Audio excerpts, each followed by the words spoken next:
Kita hantar-hantar dokumen klien semua. Betul tak? Betul. Boleh tolak lah sebagai contoh. Kan? Tak kisahlah aku nak beli Alphard ke apa, itu aku ni pasal lah. Anda nama company atau nama personal? Okay, Alright. kita ni best. Kalau kereta tu 150,000 maknanya berdapat hanya 50,000. 50,000 saja. Ya. Maknanya 100 tu kena bayar cukai. Ya betul. Main 100,000 tu kita tak dapat nak serap dia untuk tolak cukai kan. Assalamualaikum warahmatullahi wabarakatuh kepada semua. Okey, orang sekarang berada di dalam podcast paling depak, paling legend, paling viral, iaitu podcast Cukai. Bersama kita iaitu Bos Cukai. Bos, kita bos. Kalau personal macam mana? Kalau personal tak kira lah. Personal. Kalau kita beli kereta untuk personal, okey, dia macam ni. Kita kena tengok juga dia beli untuk personal, ada tak dia untuk bisnes kereta tu.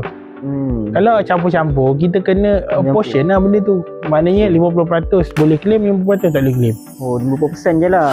Tengok kepada kereta tu digunakan untuk bisnes ke tak. Contoh macam saya beli Velfire. Right.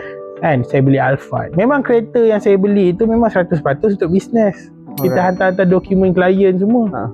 Betul tak? Betul. Boleh tolak lah sebagai contoh. Kan? Tak kisahlah aku nak beli Alphard ke apa, itu aku ni pasal lah. Anda nama company atau nama personal? Okay, kita ni best. Kalau korang suka dengan video kita orang ni, korang boleh follow dan like supaya lebih ramai lagi tahu pasal video kita orang ni, okey? Kalau bisnes kita enterprise, boleh je kita beli under nama personal. Macam tu. Tapi kalau bisnes kita sedang berhad, kita kena beli under nama company.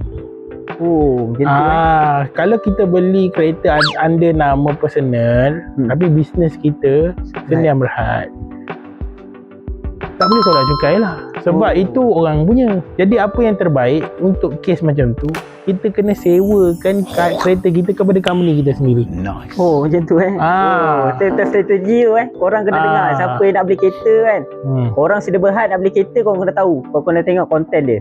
Memang dia banyak cerita pasal penolakan cukai yang sangat bagus. Cukai lancar, bisnes goyang tak gentar.